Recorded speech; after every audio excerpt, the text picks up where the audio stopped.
یہ کل ناراض ہو جائیں گے، ہم سے کوئی بات نہیں کی. آپ حدیث پڑھتے ہو، بخاری شریف شروع کرتے ہو، آپ پہلی حدیث پڑھتے ہو، پہلی حدیث پڑھتے پڑھتے آپ سلسلہ شروع کرتے کرتے حضور سے پہلے ایک نام لیتے ہو، وہ نام عمر ہے. ایسا ہی ہے. عمر کے نام کے بعد پھر آپ حضور کا نام لیتے ہو. آخری حدیث پڑھائی جاتی ہے، آخری حدیث کا درس ہوتا ہے، تمام علماء واعظین کو جمع کیا جاتا ہے، آپ سب جمع ہوتے ہو. آپ کے سر پہ دستار بندی سجائی جانی ہے، دستار بندی کی جا رہی ہے، لیکن کہتے ایسے نہیں ہوگا، پہلے حدیث پڑھ لو. میں نے کہا پہلے کر لو. کہتے نہیں بات پوری نہیں ہوئی. میں نے کہا بات پوری کب ہوگی؟ کہا بات پوری تب ہوگی جب آخری حدیث پڑھیں گے. سارے مدارس میں اس وقت تمام مدارس میں یہ سلسلہ جاری ہے. بڑے بڑے شیوخ اکابر بیٹھے ہوئے یہ حدیث پڑھا رہے. اس کے پڑھانے کے بعد کہتے ہیں اب بخاری شریف کا اختتام ہو گیا، تکمیل بخاری شریف ہو گئی. میں نے کہا جو آخری حدیث آپ پڑھنا چاہ رہے اس کے راضی کون ہے؟ جواب آتے ابو ہریرہ. چاہیے آپ نے ابو ہریرہ کی روایت سے حضور کی بات پڑھی ہے یا کسی اور سے؟ کس سے؟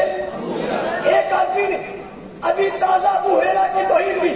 مسلک مذہب کی بات نہیں، دین اسلام کی بات ہے، حدیث کی حفاظت کی بات ہے. اس نے عجیب بات کی، معمولیات میں نہیں. پہلے کہتے تھے یہ جاہل حکیم نے بات کر دی، یہ فلاں نے بات کر دی. ابھی بات جہالت کے لیے ان کے علمی بورڈ کے سربراہ نے یہ بات کی ہے. علمی بورڈ کے سربراہ نے، ہمارے علمی بورڈ کے سربراہ شیخ الاسلام حضرت تقی عثمانی صاحب دامت برکاتہ عالیہ ہیں. ان کا جتنی بورڈ ہے میں ان کا نام بھی لیتا، اس بورڈ کا اس شخص کا نام بھی لیتا. میں مناسب نہیں سمجھتے اتنی مبارک محفل میں ایسے گندے لوگوں کا تذکرہ کروں. میں صرف اشارہ کر رہا ہوں، آپ سارے سمجھتے ہیں، آپ نے سنا ہوگا. اس نے کیا کہا؟ اس نے علمی بورڈ کے سربراہ نے کہا حضرت ابو ہریرہ کے بارے میں ریمارکس کہ وہ حدیثیں کرتے تھے.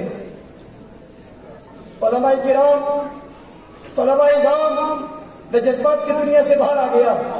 میں آپ سے سوال کرتا ہوں، خدا را مجھے بتائیے کہ ابو ہریرہ کی 8000 روایتیں حدیثوں میں نہیں ہیں؟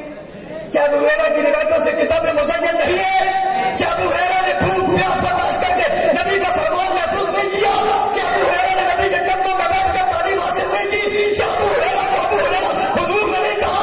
کیا محبت کا انداز یہ نہیں تھا؟ کیا وہ بہوش نہیں ہوتے تھے؟ کیا بھوک سے نڈال نہیں ہوتے تھے؟ کیا ابو ہریرہ کو حضور نے دودھ کا کاسا نہیں پلایا؟ میں سوال کرنا چاہتا ہوں ادب کے ساتھ، انتہائی معذرت کے ساتھ. اگر یہی بات آج کسی نے کی ہوتی مفتی شفیع صاحب رحمۃ اللہ علیہ کے بارے میں کہ وہ حدیثیں کرتے تھے، ہماری خاموشی ایسے ہی ہوتی؟ کیا جگہ کوئی یہ کہتا کہ جناب مولانا سلیم اللہ خان صاحب حدیثیں کرتے تھے، ہمارے جواب نہیں رہتا؟ کیا جگہ کوئی کہتا حضرت مفتی محمود رحمۃ اللہ علیہ نوز اللہ جھوٹ بولتے تھے، ہم استغفر اللہ جھوٹ بولتے تھے، ہم ایسے خاموش تھے؟ آج اگر کوئی کہتا شیخ غزالی رحمۃ اللہ علیہ کے بارے میں وہ حافظ حدیث نہیں نوز اللہ حدیثیں کرتے تھے، کیا ہماری خاموشی ایسی رہتی؟ ابو ہریرہ کون ہے؟ یہ سب ہمارے اکابر ہیں. ابو ہریرہ سب کے اکابر ہیں. ہماری حدیث کا سلسلہ ابو ہریرہ کے بغیر مکمل ہوتا ہی نہیں. یہ بات کہہ کر چلا گیا، خالد بن ولید کی توہین کر گیا، نبی کی ازواج کی توہین کر گیا اور کھلا کر گیا. اور آج یکساں نصاب کے حوالے سے امت میں جب بھی اتحاد کی بات ہوگی یہ لوگ اس میں مخالف ہوں گے. جب بھی اتحاد کی بات، خلیفہ بلا فصل امت کا اجماعی عقیدہ ہے، یہ ماننے کو تیار. قرآن کریم مضبوط محفوظ کتاب ہے، یہ ماننے کو تیار ہے.